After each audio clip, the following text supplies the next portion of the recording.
মোহাম্মদ সেলিম ওর মুখটা খুলে দিচ্ছি বলে না, মুখোশটা ওর রাগ। ওটা একটা সাম্প্রদায়িক লোক, 3 বার ভোটে হেরেছে। 19-এ রায়গঞ্জে, 21-এ চণ্ডীতলায়, 24-এ মুর্শিদাবাদে।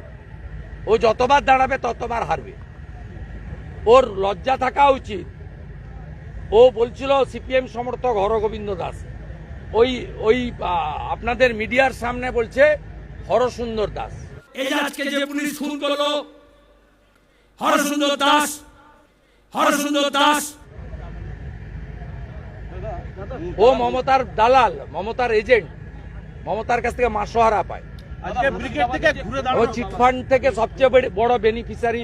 84 সালের যখন ও ভোটে দাঁড়িয়েছিল উত্তর কলকাতায়, চিটফান্ড থেকে ওর সব হোর্ডিং পোস্টার টাঙ্গিয়ে দিয়েছিল। তৃণমূলের যে এখন মুখপাত্র না, ওকে জিজ্ঞেস করবেন, ও সব বলে দেবে। দাদা তারা ঘুরে দাঁড়ানোর কথা বলছেন, ঘুরে দাঁড়ানোর কথা বলছেন ব্রিগেডের আজকে সভা থেকে লোক হয়েছে নি গুড়িয়ে বাড়িয়ে গোটা সিপিএম বলবে গণসংগঠন। কে ছিল না সিপিএম এর? সিপিএম এর যতগুলোকে দেখা যায় টকশোতে গিয়ে চিল্লায় নাস্তিকগুলো, সবগুলোই ছিল। কটা লোক হয়েছে? একটা বড় অংশের হিন্দুকে ধন্যবাদ দেব, তারা সিপিএম এর থেকে মুখ ঘুরিয়ে নিয়েছে। ছবি দেখান না, ফাঁকা মাঠ। এমনি তো মাঠের 1/10 করেছে, 9 ভাগ বাদ দিয়েছে আগে।